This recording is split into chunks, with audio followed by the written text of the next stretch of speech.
राजा राम परम कृपालु दया निधान।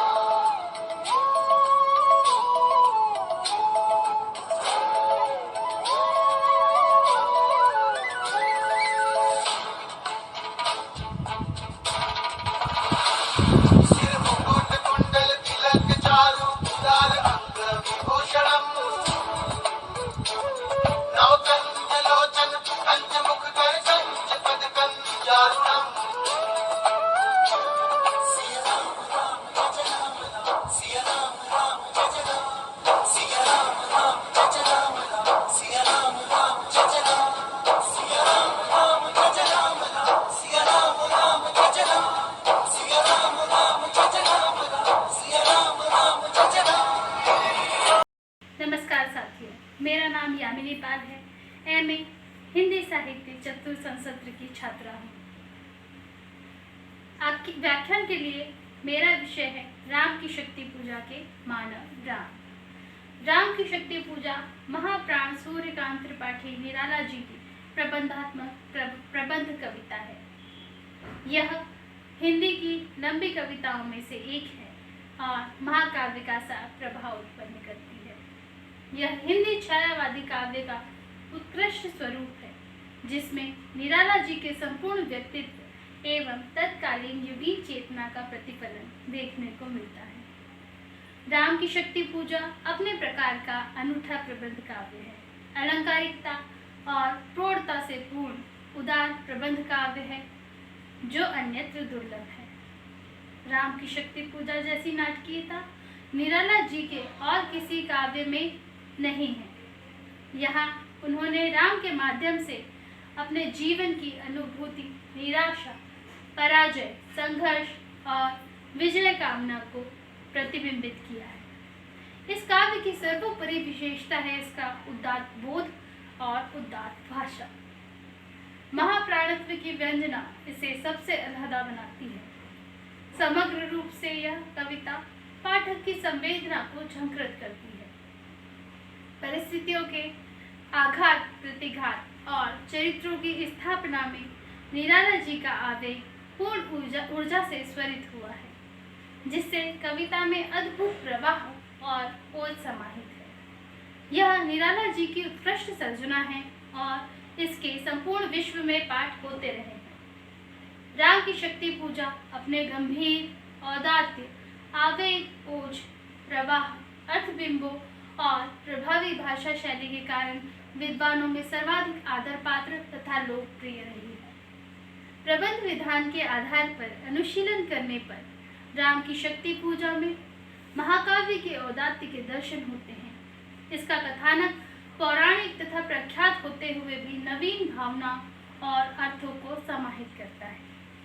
भारतीय हिंदी काव्य विचारधारा में राम आदर्श पुरुष अर्थात नायक के रूप में स्थापित है।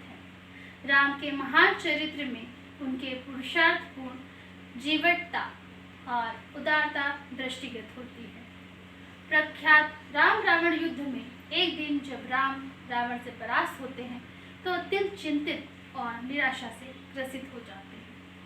पराजय उन्हें उद्विग्न कर जाती है, क्योंकि रण की देवी दुर्गा अर्थात शक्ति रावण के साथ है।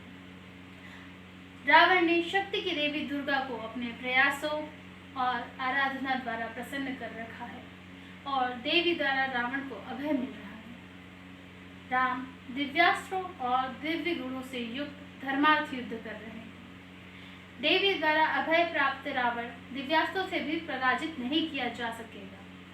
इस स्थिति में राम जैसे धीर, गंभीर और समर्थ का विश्वास भी डगमगा जाता है। ऐसे में नैराश्य के अंधकार में राम अंतर्द्वंद से ग्रसित होते हैं और अपने धीर उदार चरित्र को छोड़ विक्षुब्ध मन से उद्गार देते हैं, अन्याय जिधर है उधर शक्ति। यह वस्तुतः निराला के व्यक्तित्व और व्यक्तिगत अनुभवों पर आधारित सत्य है। जो साधन संपन्न होता है वह शक्ति धारण कर सत्य को अपने अनुसार ढाल लेता है। राम के धैर्यवान मित्र जामवंत राम को निराश होने के बजाय राम को शक्ति साधना कर शक्ति को प्रसन्न करने का उपाय देते हैं।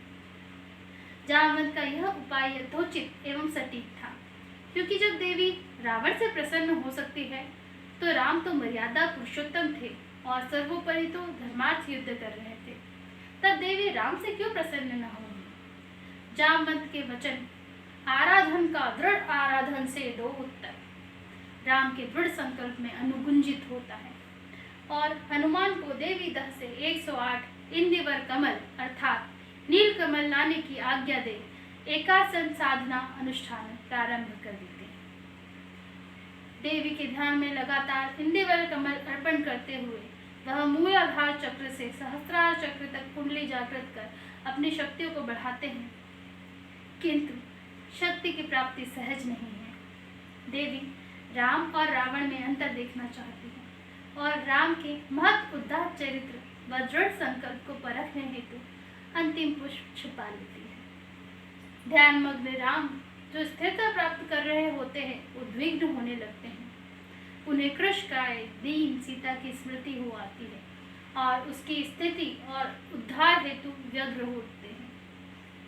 अंतिम इंदिवर का न मिलना अर्थात शक्ति साधना का खंडन तथा राम का अपराजित रहना, ऐसे में पुनः उनके मन की आह निकलती है और राम का मानव रूप हम सबके समक्ष प्रकट हो जाता है।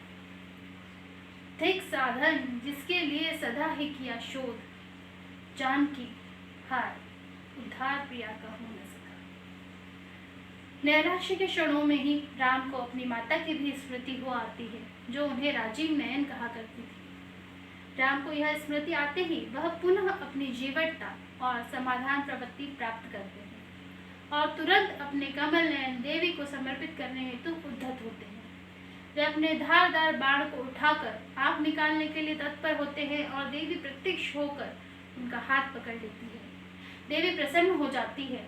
वस्तुतः शक्ति उसी के पास होती है जो कठिन समय में धैर्य तथा बुद्धि से कार्य करता है।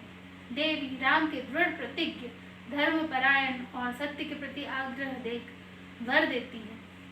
होगी जय पुरुषोत्तम नवीन, यह कह शक्ति हो गई राम के बदन में लीन। शक्ति पूजा का कथानक मूलतः देवी भागवत पुराण से उद्धत है। बांग्ला कृतिवास रामायण तथा शिव महिन्य स्रोत में भी इसका जिक्र है। साथ ही हनुमान का आवेग प्रशमन, शिव शक्ति संवाद, सीता की स्मृति, पुष्प वाटिका, राम सीता का पूर्व अनुराग, धनुभंग, ताड़का हमारी सुबाहु वध, दिव्यास्त्रों और स्वयं के सामर्थ्य की कथाएं भी प्रासंगिक और औचित्यपूर्ण हैं। हनुमान के आवेग प्रशमन की कथा से हनुमान की राम निष्ठा तथा निराला की हनुमान निष्ठा बलवती होती है। निराला अपनी रचना राम की शक्ति पूजा में स्वयं अपने धीरोदात्त नायक राम को अच्युत, शेष शयन, जगजीवन आदि उद्बोधनों से अवतार के रूप में स्थापित किया है, किंतु फिर भी उन्हें मानव के रूप में प्रस्तुत किया है। राम के सामान्य मनुष्य की भांति सभी अनुभूतियों का अनुभव करते हैं। सुख, दुख, नैराश्य, संघर्ष, क्रोध और क्रोध से भरे हुए, विवश और कर्मठ, संदेह से भरे हुए तथा अपने सामर्थ्य के प्रति आश्वस्त राम, इन सभी रूपों से हमारा सामना होता है। राम द्वारा शक्ति की आराधना राम की शक्ति पूजा का मुख्य प्रतिपाद्य है। राम द्वारा शक्ति की संचय कई अर्थों में महत्वपूर्ण है। तत्कालीन स्वातंत्र प्राप्ति हेतु इसके भिन्न अर्थ है और सामयिक रूप से भिन्न और अतीव गहरे अर्थ प्रस्तुत है। स्वतंत्रता प्राप्ति के सदियों के संघर्ष और विफलताओं से विचलित भारतीय जनमानस को उनके ही प्रिय तथा प्राण तत्व राम के माध्यम से संदेश देने का प्रयत्न किया गया है कि सत्य परेशान हो सकता है किंतु पराजित नहीं। स्वतंत्रता प्राप्त करने हेतु भारत को शक्ति संचय करना होगा, नव दृढ़ संकल्प की रोप लगानी होगी और सर्वस्व अर्पण करने हेतु उद्धत होना होगा। तत्पश्चात ही स्वतंत्रता रूपी देवी के दर्शन प्राप्त होंगे। इसी प्रकार सामयिक रूप में यह और भी अधिक धीर गंभीर और अर्थपूर्ण हो जाती है। राम की शक्ति पूजा के नायक राम साधारण मानव है जो मानव जन्य कमजोरियों से हत है। वे सर्वसमर्थ और और 16 कलाओं के ज्ञाता हैं और धर्मार्थ युद्ध हेतु प्रस्तुत हैं, अर्थात कौशल संपन्न सत्यपथगामी पुरुष हैं। किंतु अन्यायी खलनायक रावण के पास साधन जन शक्ति है, जिसके कारण राम को अपनी विजय पर संदेह होने लगता है। वे स्वयं के प्रति अन्याय महसूस करते हैं कि अन्यायी के पास शक्ति का होना न्याय की राह में प्रमुख रोड़ा है। इस प्रकार जनसाधारण को न्याय मिलना, धर्म की स्थापना अत्यंत कठिन है। यह न्याय प्राप्ति को असाध्य कर रहा है। निराला जी आगे की कथा में सफलता किसे प्राप्त होती है, इस पर प्रकाश डालते हैं। जामवंत के वचनों में वह स्पष्ट करते हैं कि धैर्य रखकर जो मनुष्य समाधान हेतु उपक्रम करता है, अपने सामर्थ्य, शक्ति और कौशल को बढ़ाकर, यथा श्री राम ने कुंडलिनी शक्ति जागृत की कोशिश करता है, वह निश्चित ही सफलता की ओर बढ़ता है। पर अंत में विरोध या कठिनाई आने पर बुद्धि तथा युक्ति का प्रयोग आवश्यक है। बुद्धि शक्ति द्वारा ही राम अपने कमल नयन के अर्पण द्वारा अनुष्ठान पूर्ति का प्रयत्न करते हैं और अंत में शक्ति को साध कर सफलता प्राप्त कर लेते हैं। शक्ति को साध पाना अत्यंत दुष्कर कार्य है, क्योंकि शक्ति आने पर मन में भटकाव आना स्वाभाविक है। इस स्थिति में बुद्धि तथा सत्य और धर्म की राह पर टिकना महत्वपूर्ण है। तत्पश्चात ही मानव सफलता प्राप्त कर सकता है, सफलता की सीढ़ी चढ़ सकता है। शुभम भवतु। धन्यवाद।